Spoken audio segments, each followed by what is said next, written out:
Hello guys, welcome back to my channel. This is Galaxy Makers. இன்னைக்கு ஒரு புது video. இன்னைக்கு நம்ம வீடியோவில் என்ன பார்க்க போகிறோம்னா, கார்ட் சைஸ் பவர் பேங்க். இது பண்ணணும்னு எனக்கு ஐடியா இல்லை. ஆனால் சப்போஸ் இது கொஞ்சம் இன்ட்ரெஸ்டிங்காக இருந்தது, கொஞ்சம் டிஃப்ரெண்ட்டாக இருந்ததுனால இந்த கார்ட் சைஸ் பவர் பேங்க் நம்ம பண்ண போகிறோம். இதுக்கு தேவையான மெட்டீரியல்ஸ் சிம்பிள் மெட்டீரியல்ஸ் தான். இதுக்கு பட்ஜெட் பார்த்தா ஜஸ்ட் ஒரு 200ன்னு வச்சுக்கோங்க. Pocket power bank with 5000 to 6000 mAh வரும்னு நினைக்கிறேன். ஏன்னா நான் 3 பேட்டரிஸ் யூஸ் பண்ணுறேன். எனக்கு எம்ஏஹெச் கரெக்டாக தெரில, நான் ஒரு அப்ராக்சிமேட்டில் தான் சொல்கிறேன். ஓகே, இதுக்கு தேவையான மெட்டீரியல்ஸ் என்ன, உங்களுக்கு எந்த டைப் உங்கள் ஃபோனோ அதுக்கேற்ற மாதிரி நீங்கள் யூஎஸ்பி வாங்கிக்கோங்க. இந்த வந்து டைப் சினால நான் டைப் சி எடுத்துக்கிறேன். ஓகே, அப்புறம் எங்களுக்கு தெரியும் இது 5 volt power bank module with USB சாக்கெட்டோட, அப்புறம் யூஎஸ்பி சாக்கெட்டோட. Okay, micro USB socket, sorry மாற்றி சொல்லிட்டேன். இது ஒரு 50 ருபீஸ், இது ஒரு 50. சரியாக சொன்னால் பெரிய ஒயர் வாங்கலாம்னு நினச்சேன், ஆனால் அது 100 ருபீஸ்னாங்க. ஓகே, இது பவர் பேங்க் மாடியில் இருந்துக்கிட்ட பவர் பேங்க்கோட ஒயர் இது. சரி, எதுக்கு சும்மா தானே இருக்குதுன்னு சரி தூக்கிட்டேன். ஓகே, எனக்கு தேவைப்படும்னு சொல்லிட்டு ஓகே யூஸ்ஃபுல். அப்புறம் இதெல்லாம் பழைய நம்மளோட ஃபோன் பேட்ரிஸ் தான், எல்லாமே இந்த பேட்ரிஸ் தான் நினைக்கிறேன். கரெக்டாக சொல்லணுன்னா நம்மளோட இது button phone batteries. Button phone மறந்து பல நாட்கள் ஆயிடுச்சு, யூஸ் பண்ணியே பல நாட்கள் ஆகிடுச்சு. அதனால் டக்குன்னு பேர் நான் வர மாட்டேங்குது. ஒன்று எவ்வளோ எம்ஏஹெச்னு பார்த்துடலாம். இது வந்து 8800 mAh. ஓகே, இது வந்து இது 2600 mAh. ஓகே, சம்வாட் இப்போவே ஒரு 4000 கிட்டத்தட்ட 4000 மேலே வந்துடுச்சு. அப்புறம் இது எவ்வளோ எம்ஏஹெச் தெரில, கவரை நான் பிச்சிட்டேன் தெரியாமல். இதில் இந்த பேட்டரிக்கு மட்டும் தான் இப்போதைக்கு சார்ஜ் இருக்குது. ஏன்னா அது கொஞ்சம் நாளாக யூஸ் பண்ணியிருந்தேன், அதனால கொஞ்சம் சார்ஜ் இருக்குது. இப்போ அந்த ஃபோன் போயிடுச்சுனால இந்த வந்து பிடிங்கி எடுத்துட்டேன். இந்த பேட்டரி ஒர்க் ஆகலை, சும்மா எக்ஸாம்பிளுக்கு வச்சுருந்தேன். இது தூக்கி போடலாம், ஓடிப்போம். ஓகே, இதில் தான் தேவையான மெட்டீரியல்ஸ். இப்போ நம்ம ஸ்டார்ட் பண்ணலாம். ஃபஸ்ட்டு என்னன்னா, நம்மளோட இந்த பேட்டரி பிளேஸ்மெண்ட் பாசிட்டிவ் நெகட்டிவ்க்கு ஸ்ட்ரைட்டாக வச்சுருங்க. பாருங்கள், பாசிட்டிவ் நெகட்டிவ் நான் காமிக்கிறேன் உங்களுக்கு. பாசிட்டிவ் நெகட்டிவ் இதுக்கு ஸ்ட்ரைட்டாக வைக்கிறேன். பின்னு கொஞ்சம் ஸ்மாலாக இருக்குது, அதுக்கேற்ற மாதிரி நான் கொஞ்சம் அட்ஜஸ்ட் பண்ணி இப்படி ஃபிட் பண்ணிடுறேன். ஹைட்டு சேமாக இருக்குது, ஆனால் பிரெத்து சின்னதாக இருக்குது. இல்லை, ஹைட்டு கொஞ்சம் டிஃப்ரென்ஸ் இருக்குது. Okay, no problem. அதுக்கப்புறம் நம்மளோட இந்த மாடியூல், இது நீங்கள் சப்போஸ் இந்த மாதிரி கவர் பிஞ்சிச்சு உங்களுக்கு எது பாசிட்டிவ் நெகட்டிவ் தெரிலனா ஜஸ்ட்டு மீட்டர் எடுத்து செக் பண்ணுங்க. நான் இந்த மீட்டர் எடுத்து செக் பண்ணிட்டு இப்போ டோட்டலாக இது மூணுத்தையும் உங்களுக்கு கரெக்டான பிளேஸ்மெண்ட்டில் ஃபிக்ஸ் பண்ணி உங்களுக்கு காமிக்கிறேன். ஓகே கைஸ், மீட்டரோட செக் பண்ணிட்டு எவ்வளோ சார்ஜ் இருக்குதுன்னு சொல்கிறேன். ஓகே கைஸ், இப்போ நான் சொன்ன மாதிரி இப்போ ஒன்றா ஸ்டிக் பண்ணி பேட்டரியை பாருங்கள், சீரீஸில் கனெக்ட் பண்ணேன். நான் தூக்கி போட்ட பேட்ரி தான் இப்போ ஒர்க் ஆகுது. ஏன்னா நான் ஃபஸ்ட் வைக்கலாம்னு நினச்சேன், அந்த பேட்ரி வந்து இது சார்ஜ் ஏற மாட்டேங்குது. அதனால் நான் என்ன பண்ணிட்டேன், ஃபஸ்ட்டு சால்ட்ரிங் எல்லாத்துலேயும் பாசிட்டிவ் நெகட்டிவ் வச்சு என்னோடய யூஎஸ்பி ஒயர், பழைய யூஎஸ்பி ஒயரில் கனெக்ட் பண்ணி சார்ஜ் பண்ணி ஒரு பேட்டரியாக சார்ஜ் பண்ணி வச்சேன். ஏன்னா நம்ம பேட்ரி செக் பண்ணிட்டு தான் நம்ம பவர் பேங்கே பண்ணோம். அப்படி தப்பாக செக் பண்ணாமல் நம்ம பாட்டுன்னு மாட்டினோன்னா வேஸ்ட்டாக போயிடும். அதனால் ஃபஸ்ட்டு இதெல்லாம் செக் பண்ணேன், எல்லாமே சார்ஜ் இருக்குது. இப்போ எல்லாத்துலேயும் அட்லீஸ்ட் 2.50 வோல்ட் இருக்குது. அதனால் இதில் மொத்தமாக சேர்த்தா 6 to 8 வோல்ட்ஸ், அப்ராக்சிமேட்லி 8 வோல்ட்ஸ் இருக்குது மொத்தமாக சேர்த்தா. இப்போ என்ன பண்ணுறோன்னா, இது எல்லாமே பாசிட்டிவ், இது ஒரு பாசிட்டிவ், இது நெகட்டிவ், இது நெகட்டிவ், இது எல்லாத்துலேயும் ஒரு சீரீஸ் பேரலல் கனெக்ஷனில் நம்ம பண்ண போகிறோம். அப்போ எப்படின்னா, இது ரெண்டுத்தையும் பேரலல் கனெக்ட் பண்ணி இங்கேருந்து இங்கே இப்படி ஒரு ஒயர் வந்துடும், இங்கேருந்து இங்கே கனெக்ட் பண்ணி இங்கேருந்து இங்கே ஒரு ஒயர் வரும். ஃபஸ்ட்டு நீங்கள் இப்போ சொன்ன இந்த ஒயர் கனெக்ஷன் மட்டும் இப்போ பண்ணிவிட்டு நெக்ஸ்ட்டு இந்த மாடியூலில் கொஞ்சம் சேஞ்சஸ் பண்ணணும். அப்போ தான் நம்மளால் இது பவர் பேங்க் மாடியூலாக கன்வெர்ட் பண்ண முடியும். அதனால் இதில் கொஞ்சம் சேஞ்சஸ் இருக்குது. நான் ஃபஸ்ட்டு அந்த சேஞ்சஸை ஃபஸ்ட்டு இதை முடிச்சுட்டு அப்புறம் நம்ம இதில் பார்க்கலாம். நம்ம ஃபஸ்ட்டு என்ன சொல்லியிருக்கணும் அதை ஃபஸ்ட்டு முடிச்சிடலாம். அதுக்கப்புறம் தான் இதையும் வச்சு ஒரு ஒயர் இருக்குது. நான் தனித்தனியாக போக வீடியோவில் சொல்கிறேன். ஃபஸ்ட்டு இதை நான் சீரீஸில் பேரலில் கனெக்ட் பண்ணி உங்களுக்கு காமிக்கிறேன். Parallel connection, not series. Okay, இது மென்ஷன் பண்ணி சொல்கிறேன், ஏன்னா பவர் பேங்க்கு பேரலல் சீரீஸ் தான் கரெக்டாக இருக்கும்.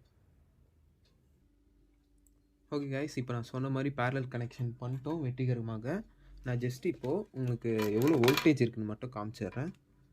பாசிட்டிவ். ஓகே, ஜஸ்ட்டு இதில் வச்சுட்டு பாருங்கள், 3.34 வோல்ட் இருக்குது. அதை நான் ஹீட் பண்ணும்போது கொஞ்சம் சால்ட்ரிங் வைக்கும்போது கொஞ்சம் டிஸ்சார்ஜ் ஆக தான் செய்யும். அதனால் நீங்கள் பயப்பட வேணாம், நீங்கள் மாட்டினதுக்கப்புறம் நீங்கள் இந்த மாடியூல் வச்சு சார்ஜ் பண்ணிடலாம், பிரச்சனை இல்லை. அதுக்கப்புறம் நீங்கள் சார்ஜ் பண்ணால் இதுவாகிடும். இப்போது ஃபஸ்ட்டு நம்ம இந்த பேஸ் பண்ணுறதுக்கு முன்னாடி ஃபஸ்ட்டு இந்த பிவிசி சைஸில் நான் இந்த சைஸில் தான் பாக்கெட்டை இது பண்ண போகிறேன். அதனால் இதுக்கேற்ற மாதிரி நான் ஃபிக்ஸ் பண்ணிக்கிறேன். இந்த மாதிரி தான் வரும். சரியாக சொன்னோம். ஓகே, சரியாக சொன்னால் இந்த மாடியூல் கொஞ்சம் இப்படி இருக்கும். இங்கேருந்து கனெக்ஷன் வந்து இங்கே நம்மளோட யூஎஸ்பி ஒயர், இந்த யூஎஸ்பி ஒயர் வந்து இங்கே வர மாதிரி, மிடில் வர மாதிரி, இது சென்டரில் இருக்கணும். இது வந்து ஓரமாக இருந்தால் பிரச்சனை இல்லை. அதனால தான் கொஞ்சம் ஒயர் கொஞ்சம் எக்ஸ்டெண்டாக ஒயராக வச்சுருக்கேன். அதனால் எதுவும் இஷ்யூஸ் இருக்காதுன்னு. ஓகே, ஃபஸ்ட்டு இப்போ நம்ம இது முடிச்சிட்டோம். இப்போ நம்ம இந்த மாடியூல் என்ன பண்ணோன்னா, மாடியூல் ஜஸ்ட் என்ன பண்ணுங்கள், இப்போ என்கிட்ட ஹீட் கன் இருக்கனால நான் ஹீட் கன் வச்சு இது ஹீட் பண்ணி இந்த மைக்ரோ யூஎஸ்பி மட்டும் எடுத்துருவேன். ஏன்னா இந்த 4 போர்ட்ஸில் தான் நம்மளோட இந்த சி டைப்பு ஒயர் யூஸ் பண்ண போகிறோம். ஓகே, அதனால் இதுக்கு ஒயர்லாம் வச்சு ரொம்ப பிரச்சனையாக இருக்கனால பாக்கெட் சைஸ் இதுனால சார்ஜர்னால நமக்கு இதுக்கு ஒயர்லாம் அட்டாச் பண்ணுற மாதிரி தேவையில்லை. அதனால என்ன பண்ணிடலாம், இந்த யூஎஸ்பி மட்டும் நான் ஹீட் பண்ணி இப்போ எடுத்து உங்களுக்கு காமிக்கிறேன். ஃபஸ்ட்டு இதான் பண்ணோம். சப்போஸ் உங்களுக்கு வேணாம் நான் இப்படியே வச்சு பண்ணுறேன் ப்ரோ அப்படின்னு தான் உங்கள் இஷ்டம் தான். இப்படியே நீங்கள் வச்சுனா வேலை முடிஞ்சிச்சு. ஜஸ்ட் இந்த ஒயரை கனெக்ட் பண்ணி நீங்கள் யூஸ் பண்ண வேண்டியதான். எனக்கு அப்படி வேண்டாம், எனக்கு கொஞ்சம் டிஃப்ரெண்ட்டாக இருக்கணும்னு சொல்லி நான் இந்த மாதிரி இந்த யூஎஸ்பி ரிமூவ் பண்ணி இந்த ஒயரை இதில் கனெக்ட் பண்ண போகிறேன். ஓகே, இப்போ நான் காமிக்கிறேன் உங்களுக்கு எப்படின்னு. இதை ரிமூவ் பண்ணிட்டு உங்களுக்கு காமிக்கிறேன் கைஸ். ஓகே கைஸ், இப்போ நான் சொன்ன மாதிரியே மைக்ரோ யூஎஸ்பி ரிமூவ் பண்ணிட்டு பாருங்கள். இங்கே கிரவுண்டு D+D-V. இது சரியாக சொன்னால் நம்மளோட இந்த ஒயர் இருக்குல்ல, இந்த யூஎஸ்பி ஒயரோட உள்ளே பார்த்தீங்கன்னா பிளாக், ரெட், ஒயிட், க்ரீன் இருக்கும். பிளாக் வந்து இங்கே, ஒயிட் வந்து ரெட்டு வந்து இங்கேன்னு உங்களுக்கு தெரியும், பாசிட்டிவ் நெகட்டிவ். அதனால் 2 எண்ணுக்கு வந்துடும். ஒயிட் எனக்கு தெரிஞ்சு வந்து நெகட்டிவில் வரும், க்ரீன் வந்து பாசிட்டிவில் வரும்னு நினைக்கிறேன். ஆனால் நான் இப்போ எடுத்த ஒயரில் வந்து ஒன்லி பாசிட்டிவ் நெகட்டிவ் இருக்கிறதுனால நான் ஒன்லி பாசிட்டிவ் நெகட்டிவ் மட்டும்தான் கனெக்ட் பண்ண போகிறேன். சரியாக சொன்னால் இப்படி வியில் வந்து பாசிட்டிவ், ஜியில் வந்து நெகட்டிவ். இந்த மாதிரி கனெக்ட் பண்ணாலும் யூஸ் ஆகும், ஒர்க்கும் ஆகும். இது நான் வந்து ரிமூவ் பண்ணி இதோ இங்கே தனியாக வச்சுருக்கேன். இந்த வேறு ஏதாவது ப்ராஜெக்ட்ஸ் யூஸ் பண்ணிக்கலாம், அதனால் யூஸ்ஃபுல் தான். ஜஸ்ட்டு என்ன பண்ணிங்க, இப்படி வந்து உங்களுக்கு ப்ளேஸ் பண்ணணும். இதை நான் யூஸ் பண்ண போகிற ஷீட் நான் ஏற்கனவே பண்ணி வச்சிட்டேன். இது வந்து இப்படி ஃபிட் ஆகும். இங்கே அட்டாச் பண்ணுறோம். இப்படி அட்டாச் பண்ணிட்டு இது சென்டரில் வர மாதிரி பார்த்துருவேன். சரியாக சொன்னால் இப்படி கொஞ்சம் நீட்டிட்டு இப்படி சென்டரில் வரும். அப்படியே எடுத்து ஒரு பவர் பேங்க்கை இந்த ஆப்பிள்ஸ்லாம் பின்னாடி வந்து இப்படி அட்டாச் பண்ணுவோம். நம்ம வந்து இப்படி யூஎஸ்பியில் கீழே ஒரு அட்டாச்சர் மாதிரி, ஒரு ட்ரெயின் ட்ராக் அட்டாச் பண்ணுற மாதிரி, ஒரு இன்னொரு கம்பார்ட்மெண்ட் வந்து அட்டாச் பண்ணுற மாதிரி அட்டாச் பண்ணுவோம். இந்த மாதிரி தான் இருக்கும். சரியாக சொன்னால் சென்டரில் வச்சா கொஞ்சம் ஈஸியாக இருக்கும். கொஞ்சம் எக்ஸ்டெண்ட் பண்ணியே வச்சுக்கோங்க. ஏன்னா சப்போஸ் சில ஃபோன்ஸில் கவரோடு நீங்கள் அட்டாச் பண்ண போகிறீங்கன்னா அப்போ கொஞ்சம் ஈஸியாக இருக்கும். அதனால் நான் சென்டரில் வச்சு இதை அட்டாச் பண்ணிடுறேன். இப்போ நான் வந்து இதை ஃபுல் சர்க்யூட்டையும் கனெக்ட் பண்ணிட்டு உங்களுக்கு மொத்தமாக காமிக்கிறேன். அதுக்கப்புறம் நம்ம அடுத்த நடவடிக்கையாக ஒர்க்கிங்கில் பார்க்கலாம். ஓகே கைஸ், இப்போ நான் ஜஸ்ட் இதை கனெக்ஷன்லாம் பண்ணி உங்களுக்கு காமிக்கிறேன். ஓகே கைஸ், ஃபைனலி நம்மளோட ப்ராடக்ட் ரெடி ஆகிடுச்சு. இதான் நம்மளோட சார்ஜிங் போர்ட் வந்து இங்கே ஃபிக்ஸ் பண்ணியிருக்கேன். எப்படி வேணாலும் நீங்கள் ஃபிக்ஸ் பண்ணிக்கோங்க. நான் ஃபுல்லாக க்ளூகன் வச்சு ஃபுல்லாக இதை அட்டாச் பண்ணிட்டேன். ஏன்னா நம்ம யூஎஸ்பி எடுத்து இழுக்கும்போது வரக்கூடாதுன்னு சொல்லிட்டு நல்லா அட்டாச் பண்ணிட்டேன். இதுவும் கொஞ்சம் டைட் பண்ணுருவேன். இன்னும் இதுக்கு மேலே தான் நான் பிளாஸ்டிக் போட்டு ஃபுல்லாக கவர் பண்ணுவேன். அது நான் வந்து ஷார்ட் வீடியோவாக உங்களுக்கு போட்டு காமிக்கிறேன். ஓகே, இப்போது என்னால் பண்ண முடியல, ஏன்னா கொஞ்சம் டைம் ஆகிடுச்சு.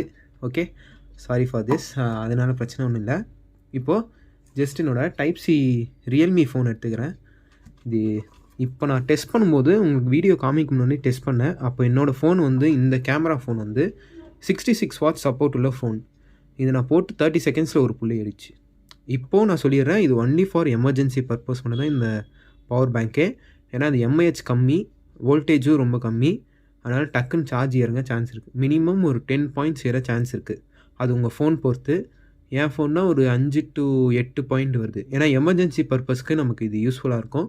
பாக்கெட்லேயும் ஈஸியாக வச்சு போயிடலாம். இப்போ நான் ஜஸ்ட் இதில் கனெக்ட் பண்ணுறேன். இங்கே ஓப்பன் பண்ணி காமிச்சிட்றேன். கனெக்ட் பண்ணோடனே இங்கே ரெக்கக்னைஸ் ஆகும். பார்த்தீங்களா, ஏறுதா? இங்கே பிளிங்க் ஆகுது பாருங்கள். அப்போது சக்ஸஸ்ஃபுல்லாக நம்மளோட இது கனெக்ட் ஆகிடுச்சு. சார்ஜிங்கும் ஏறுது, நோ ப்ராப்ளம். இந்த மாதிரி பிளிங்க் ஆனிருந்தால் நம்மளோட சார்ஜ் இப்போ ஏறுதுன்னு அர்த்தம். சப்போஸ் பிளிங்க் ஃபுல்லாக ஸ்டாப் ஆகிடுச்சுன்னா சார்ஜ் ஃபுல்லாக டவுன் ஆகிடுச்சுன்னு அர்த்தம். இப்போ நீங்கள் கனெக்ட் பண்ணி சார்ஜ் பண்ணுறீங்கன்னு வச்சுக்கோங்க இந்த பவர் பேங்க்கை, அப்போது பிளிங்க் ஆக தான் செய்யும். அப்போ சார்ஜ் ஏறுதுன்னு அர்த்தம். இப்போது சார்ஜ் ஏறிட்டு இருக்குது. வெற்றிகரமாக நம்ம பண்ணி முடித்தோம். இப்போது சப்போஸ் உங்களுக்கு ஏதாவது டவுட்ஸ் கிளாரிஃபிகேஷன் ஏதாவது வேணும்னா கமெண்ட் செக்ஷனில் போடுங்க. இல்லைனா என்னோடய இன்ஸ்டாகிராம் ஐடி வந்து நான் டிஸ்கிரிப்ஷனில் போடுறேன். அதில் வந்து கூட கேளுங்க. என்னோடய சேனல் இன்ஸ்டாகிராம் ஐடி தான். அதை நான் புதுசாக க்ரியேட் பண்ணியிருக்கேன். தேவைப்பட்டால் ஏதாவது டவுட்ஸ் இருந்தால் அதில் வந்து கேளுங்க. நான் வந்து ஆன்சர் பண்ணுறேன். ஓகே கைஸ், இது வந்து நான் ஃபுல்லாக கவர் பண்ணிட்டு ஒரு ஷார்ட் வீடியோவாக ஃபுல்லாக அழகாக அப்படியே காமிக்கிறேன் உங்களுக்கு. Okay guys, this is Galaxy Makers. Thank you. Bye bye guys. Hope you guys like this video. Please like, share, comment and subscribe my channel. Thank you guys. Bye bye. Have a nice day.